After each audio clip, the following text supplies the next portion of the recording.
Новата 2016 започва и веднага ангажиментите за българския национален отбор по волейбол за мъже предстоят. Тежка олимпийска квалификация в Берлин. Момчетата на Пламен Константинов заминаха през Виена за немската столица, където от 5 до 10 ще имат тежката задача да се преборят за едно място на Олимпиадата. Разбира се, по традиция представители на Националния волейболен фен клуб бяха на летището, където ги изпратиха с Тъпана, който ще пътува за Берлин утре, с специални подаръци новогодишни. За това повече ще ни разкажат Георги Христов и останалите, които дойдоха да ги изпратят.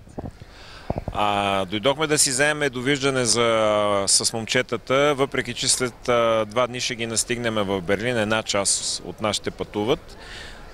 Дойдохме да ги суровакаме, да им пожелаем да бъдат здрави и да ни радват с победи.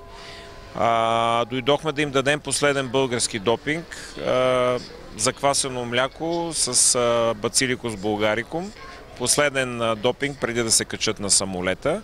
Желаем им лек полет и първа победа с нас след 3 дни. Да видим и какво ще им пожелаят и другите.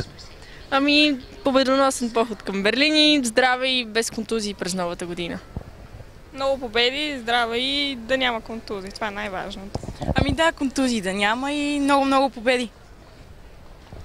И за мен също победи, да ги гледаме на финал в Берлин. Живи и здрави да са. Това бяха пожеланията от феновете към нашите волейболисти. Сега остава, разбира се, и те да си свършат работата в Макс Шмелин хале в Берлин.